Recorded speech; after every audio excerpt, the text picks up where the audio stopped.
අනිවාර්යයෙන්ම පරමාණුක මුහුම්කරණය ගන්න දැනගන්න ඕනේ ෂණිකව. හරිද? එකක් තමයි ස්ට්‍රක්චර්ඩ් එකේ අහනවා කෙලින්ම මුහුම්කරණය ගන්න කියලා පරමාණු වල. අනිත් එක තමයි අපිට සංකල්ප දෙක තුනකදීම මුහුම්කරණය ගන්න වෙනවා පරමාණු වල.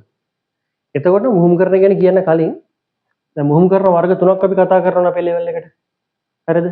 ඒතර මුහුම්කරණ වර්ග තුන ගැන පොඩ්ඩක් කියන විනාඩි 5ක් විතර. එකක් දැනගන්න ඕනේ මේ ලේසියෙන් ගන්න ක්‍රමයේදී. දැන් හිතන්න මේක වගුවක් වගේ කියන්නම්කො. මුහුම්කරණය මේ මුහුම්කරණය වෙලා හැදෙන මුහුම්කාක්ෂික ගාන කොච්චරක් මුහුම්කාක්ෂික හැදෙනවද කියන එක.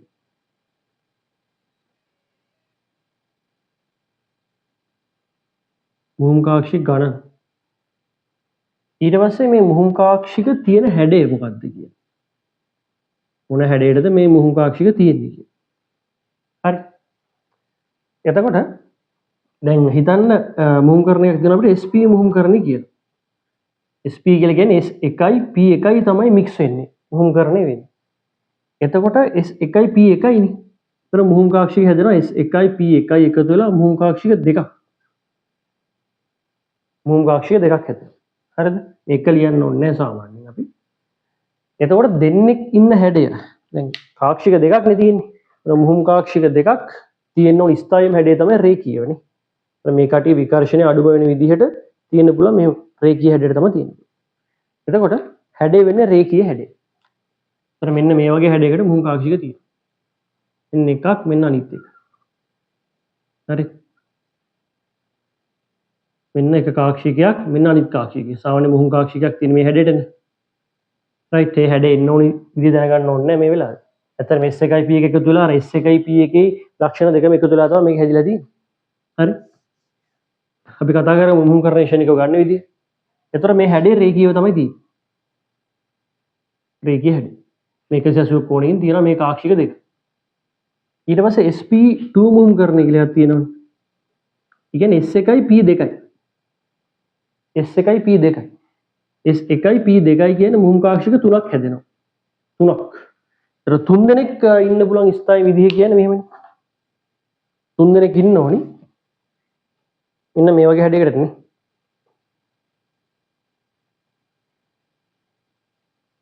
තලීය ත්‍රිකෝණාකාර හැඩයට තමයි ඉන්නේ.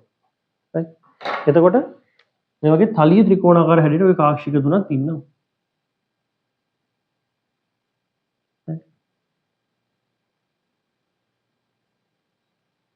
මේ කාක්ෂික තුන.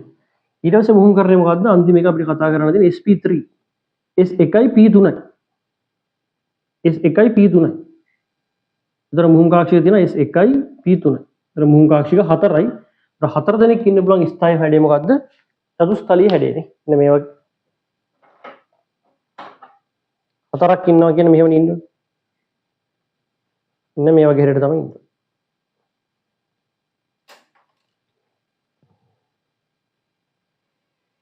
right ඉන්න මේ හැඩයට තමයි ඉන්නේ. චතුස්තලීය හැඩයට ඉන්න ඕනේ 4 දෙනෙක් ඉන්නවනම් හරි. එතකොට මෙන්න චතුස්තලීය හැඩය.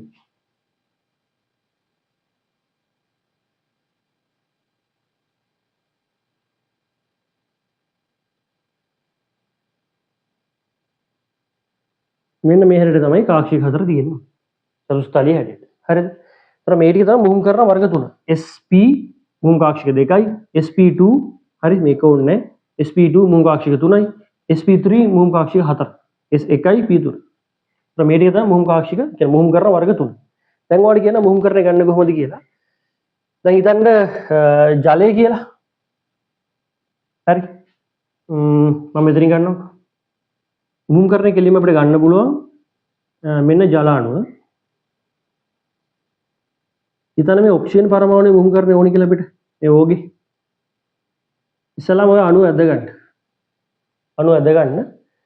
ඊට පස්සේ ගන්න කෙලින්ම මෙන්න මේ ඔක්සිජන් වටා තියෙන සිග්මා බන්ධන ගාන. සිග්මා බන්ධන ගාන. හරි. ඇත්තටම සිග්මා බන්ධන මේ ඔක්සිජන් වටා තියෙනවා දෙකක් නේ. මේක සිග්මා මේක සිග්මානේ. රයිට්. ඔයාලා දන්නවනේ සිග්මා බන්ධනනේ.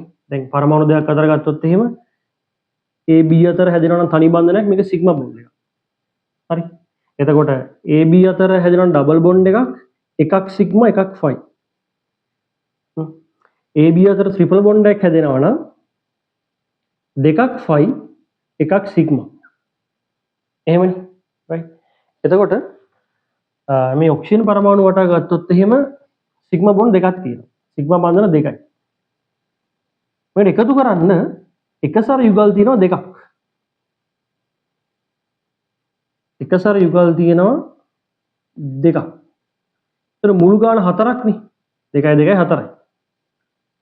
මෙන්න මේ හතර සෙට් වෙන්නේ මේ දර්ශක එකතු කරොත් මොකෙන්ද කියලා බලන්න. මේ හතර සෙට් වෙන්නේ දැන් හිතන්න sp3 වුණොත්නේ පාක්ෂික හතරක් එන්නේ. يعني s1යි p3යි. 1යි 3යි 4යි. ඒතර මේ හතර සෙට් වෙන්නේ මේ හතර සෙට් වෙන්නේ sp3 මුහුම්කරණය වුණොත්. මේ දර්ශක දෙක එකතු කරොත් හතරක් එන්නේ. ඒ කියන්නේ මුහුම්කාක්ෂික හතරක් හැදෙන්නේ sp3 වුණොත්. ඒ කියන්නේ ඔක්සිජන් වල මුහුම්කරණය sp3. එහෙම තමයි ගන්න. ඒතර මෙහෙම තමයි මුහුම්කරණය ගන්න. මුහුම්කරණය. හරි. ඔකයි කතාව. මේක තමයි සරල මුහුම්කරණය ගන්න විදිය. දැන් තව අණුවක් මම පෙන්නන්න. හරි. මෙතනින් පෙන්නන්න. ඉතින් SO2 වගේ ඉතලා අණුව ඇද ගන්න හැඩයට මදින්න ඕනේ නේ. උතර මේ සල්ෆර් වටා ගත්තොත් එහෙම සිග්මා බන්ධන 1යි 2යි. මෙතන එක සිග්මා එකක් තියෙනවා මෙතන තව එකක් තියෙනවා සිග්මා බන්ධන 2යි. එකසර එක යුගලයි තියෙන්නේ. එක යුගලයි තියෙන්නේ. ඒතර මුළු ගාන 3යිනේ. ඒතර 3 සෙට් වෙන්නේ 1යි 2යි 3යි. මෙතන 1යි මෙතන 2යි 3යි කාක්ෂික 3ක් හැදෙන තැන. ආයෙ කියන්නේ මේ සල්ෆර්ගේ මුහුම්කරණය වෙන්න ඕනේ sp2. මේ 3 සෙට් වෙන්නේ මෙන්න මේ 1යි මේ 2යි එකතු කරොත්නේ. හරි. මේ දර්ශක එකතු කරාම මේ ඉලක්කම එන්න ඕනේ. ඒ මුහුම්කරණය තමයි මේකේ පරමාණු මුහුම්කරණය. හරි. දැන් තව එකක් වුණා කියනනම් හිතන්න ඕනනම් SO3 මේ නිකන් හිතන්නකෝ.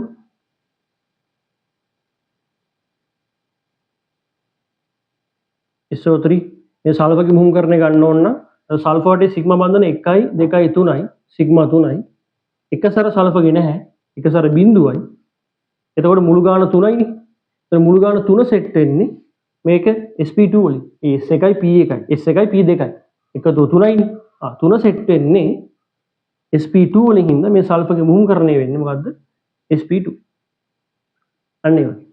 ඒ වගේ තමයි ගන්න. තව එකක් ඕනනම් පෙන්නන්නම් දැන් හිතන්න මේ වගේ අණුවක්. නිකන් මේ වගේ අණුවක් ගැන හිතන්නකෝ. මෙන්න මේ කාබන් එක ගත්තොත් එහෙම මේ කාබන් එක වටේ සිග්මා තියෙනවා මෙතන 1යි මෙතනක් තියෙන 1යි. ට්‍රිපල් බොන්ඩ් එක තියෙන සිග්මා 1යිනේ.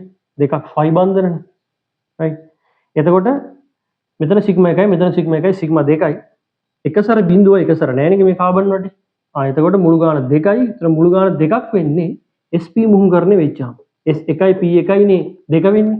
එතකොට දෙකක් වෙන්නේ sp මුහුම්කරණය වෙච්චාම. හරි. ඒතර මෙන්න මේ කාබන්ගේ මුහුම්කරණය sp මුහුම්කරණය. ඒතර මේ විදිහට තමයි අපි මුහුම්කරණය ගන්නේ පරමාණු ශරීරය. හරි. සිග්මා බන්ධන ගාන එකසර යුගල් ගාන එකතු කරන්න ඒන උත්තරයට මේ දර්ශක එකතු කරලා හැදෙන එක තෝරලා ගන්න මොකක්ද කියන එක ආයතවර මුහුම්කරණය ශනිකව ගත්තා.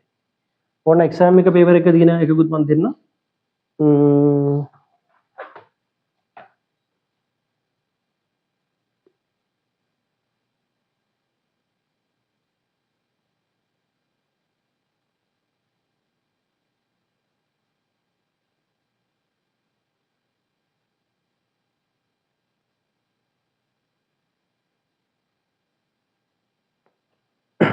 මෙන්න මේ වගේ අණුවක් ගන්නවා.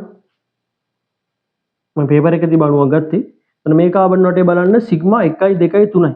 සිග්මා 3යි එකසර නැහැ. එතන මුළු එකතුව 3යිනේ. ඒ කියන්නේ sp2. මුළු එකතුව 3ක් වෙන්න බෑ sp2. මෙයා වටේ ගන්න සිග්මා 2යි 1යි 2යි එකසර 1යි මුළු ගාන 3යි. සිග්මා 2යි එකසර 1යි සිග්මා 2යි එකසර 1යි මුළු ගාන 3යි. 3ක් වෙන්නේ sp2. මේ එන්නට ගන්න සිග්මා 1යි 2යි සිග්මා බන්ධන දෙපැත්තේ 2යි එකසර යුගල් 2යි. ඒ කියන්නේ මුළු ගාන 4යි. මුළු ගාන 4ක් වෙන්නේ sp3. දැන් නයිට්‍රජන් වටා ගත්තොත් එහෙම සිග්මා 1යි 2යි සිග්මා 2යි එකසර නැහැ. ඒ කියන්නේ දෙකක් වෙන්නේ sp මුහුම්කරණය. මේ නයිට්‍රජන් වටත් බලන්න සිග්මා මෙතන 1යි මෙතන එකසර 1යි මුළු ගාන 2යි මුළු ගාන දෙකක් වෙන්නේ sp මුහුම්කරණයේ ඉද්දෝ. හරි. එතන මෙන්න මේ විදිහට අපිට මුහුම්කරණය ලේසියෙන්ම ගන්න පුළුවන් අණුවක. යනවා අණුව ඉස්සෙල්ලා ඇද ගන්න. අණුව ඇදලා ඔයා බලන්න එයාගේ සිග්මා බන්ධන කීයද එකසර කීයද කියලා. හරි. ඒකල එකතුව සෙට් වෙන විදිහට දර්ශක දැන් 2ද 3ද 4ද කියලා බලලා SP ද SP2 ද SP3 ද කියලා හොයාගන්න එක තමයි තියෙන්නේ. මේක අනිවාර්යයෙන්ම දැනගන්න ඕනි ටිකක් ප්‍රැක්ටිස් කරලා බලන්න ස්ට්‍රක්චර්ඩ් එකේ අනිවාර්යයෙන්ම වගුවේ මුහුම් කරන සෙට් එක තියෙනවා. ඒ ටික කරත් අවුලක් නැහැ පොඩ්ඩක් ප්‍රැක්ටිස් කරලා බලන්න. අනිවාර්යයෙන් මුහුම් කරන එක ගැන දැනගන්න ඕනේ.